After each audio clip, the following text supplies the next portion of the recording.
Les Belges ont-ils limité leurs déplacements pendant le confinement? Nos données GSM ont parlé. Rester chez soi, ne sortir que pour effectuer des déplacements essentiels, privilégier le télétravail quand c'est possible, la vie au temps du coronavirus nous impose une sédentarité qui ne colle pas toujours avec nos habitudes. Mais ces mesures de confinement, prolongées pour l'instant, jusqu'au 19 avril, sont-elles bien respectées par la plupart des Belges? Plutôt oui, si on en juge par ce chiffre. Les Belges restent chez eux pendant 79% du temps. Par chez eux, on entend dans les limites de leur code postal. Qui le dit? Un communiqué du cabinet du ministre Philippe de Baquet, en charge de l'agenda numérique et de la protection de la vie privée. Et comment le sait-on? Grâce à l'analyse des données des opérateurs de télécommunications.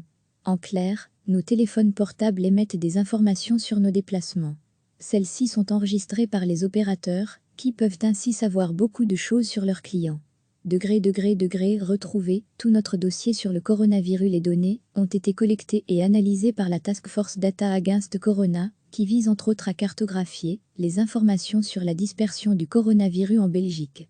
Le mois dernier, la moyenne des déplacements en dehors du code postal a diminué de plus de 54%. Mieux encore, cette semaine, les Belges sont restés pas moins de 79% du temps dans leur zone de domicile, précise le communiqué. Les déplacements de plus de 40 km seraient même devenus rares. Les données ont été anonymisées, garantissant la vie privée de chacun, promet-on du côté du fédéral. Aucune adresse, aucun numéro de téléphone ou nom n'est traité. Le citoyen est entièrement anonymisé et son identité est protégée.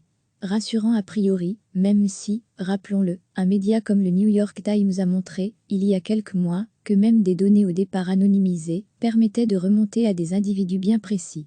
Dans le contexte du coronavirus, l'analyse de données GSM a par ailleurs permis, aux États-Unis, d'analyser les déplacements de personnes qui ont séjourné en Floride, là où un foyer de Covid-19 a été détecté.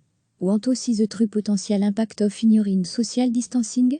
Trug a partnership with @Mode Social, où analyse secondary location of anonymisé mobile device tower activa à 5 FT.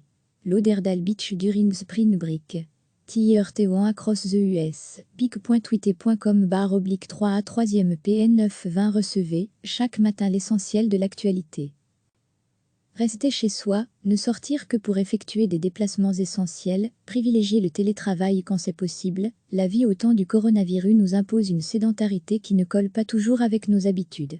Mais ces mesures de confinement, prolongées pour l'instant, jusqu'au 19 avril, sont-elles bien respectées par la plupart des Belges? Plutôt oui, si on en juge par ce chiffre. Les Belges restent chez eux pendant 79% du temps. Par chez eux, on entend dans les limites de leur code postal. Qui le dit? Un communiqué du cabinet du ministre Philippe de Baquet, en charge de l'agenda numérique et de la protection de la vie privée. Et comment le sait-on? Grâce à l'analyse des données des opérateurs de télécommunications. En clair, nos téléphones portables émettent des informations sur nos déplacements. Celles-ci sont enregistrées par les opérateurs, qui peuvent ainsi savoir beaucoup de choses sur leurs clients. Retrouver tout notre dossier sur le coronavirus. Les données ont été collectées et analysées par la Task Force Data Against Corona, qui vise entre autres à cartographier les informations sur la dispersion du coronavirus en Belgique. Le mois dernier, la moyenne des déplacements en dehors du code postal a diminué de plus de 54%. Mieux encore, cette semaine, les Belges sont restés pas moins de 79% du temps dans leur zone de domicile, précise le communiqué.